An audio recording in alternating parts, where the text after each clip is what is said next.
दोस्तों सोचिए, जिस फिरौन ने अपने द्वार में खुद को खुदा घोषित किया था, अल्लाह ने उसे ऐसा अंजाम दिया कि वह मरकर भी दुनिया के लिए इबरत बन गया। आज मिस्र के National Museum of Egyptian Civilisation में फिरौन की लाश रखी हुई है। फिरौन की मम्मी को देखने के लिए दुनिया भर से हजारों लोग आते हैं। हर देखने वाला यह सोचने पर मजबूर हो जाता है कि क्या वाकई यह वही फिरौन है जिसका जिक्र कुरान पाक में किया गया था। लेकिन विज्ञान ने भी इस हकीकत की तस्दीक कर दी है। फिरौन पर किए गए साइंटिफिक टेस्ट सन 1975 में फ्रांस के मशहूर वैज्ञानिक डॉक्टर मॉरिस बुकैले ने जब इस मम्मी का मेडिकल टेस्ट किया तो हैरान कर देने वाले नतीजे सामने आए। जब उन्होंने फिरौन की मम्मी के जिस्म का एक्सरे किया तो पाया कि उसके फेफड़ों में पानी भरा हुआ था। इसका मतलब साफ था कि उसकी मौत डूबने से हुई थी।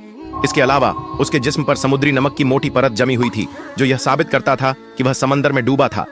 जब डॉक्टर मॉरिस बुके ने यह सब देखा तो वह हैरान रह गए और सोचने लगे कि क्या वाकई यह वही फिरौन है जिसका जिक्र कुरान में किया गया था।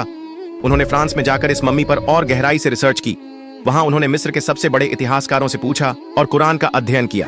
जब उन्होंने सूरह यूनुस की आयत 99 पढ़ी तो उनकी आंखें खुली की खुली रह गईं। उन्होंने चौंक कर कहा, यह तो वही हकीकत है जिसे मैंने अपनी रिसर्च में पाया है। वह बहुत ज्यादा मुतासिर हुए और आखिरकार उन्होंने इस्लाम कबूल कर लिया। अल्लाहू अकबर। सोचिए, आज से 1400 साल पहले जब कोई भी टेक्नोलॉजी नहीं थी, कुरान में यह हकीकत कैसे बता दी गई थी, जबकि ये मम्मी तो सिर्फ 1998 में खोजी गई थी और 1975 में जाकर साइंटिफिक टेस्ट से साबित हुआ कि वह समंदर में डूबकर मरा था। फिरौन आज भी लोगों के लिए इबरत बना हुआ है।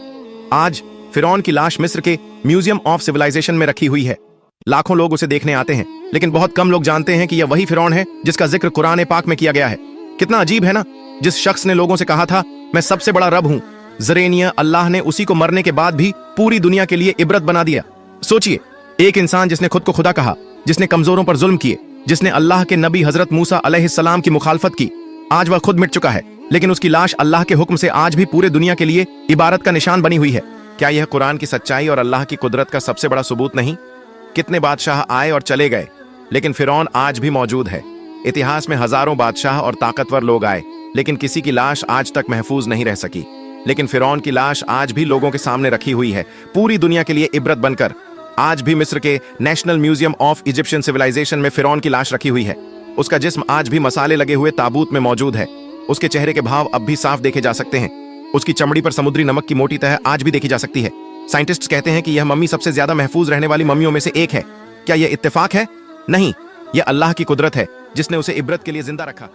क्या यह कुरान की सच्चाई और अल्लाह की कुदरत का सबसे बड़ा सबूत नहीं? क्या यह इत्तेफाक है? नहीं, यह अल्लाह की कुदरत है जिसने उसे इबरत के लिए जिंदा रखा और अल्लाह ताला ने जो कुरान में फरमाया वह पूरा होता हुआ साफ नजर आ रहा है। अल्लाहू अकबर।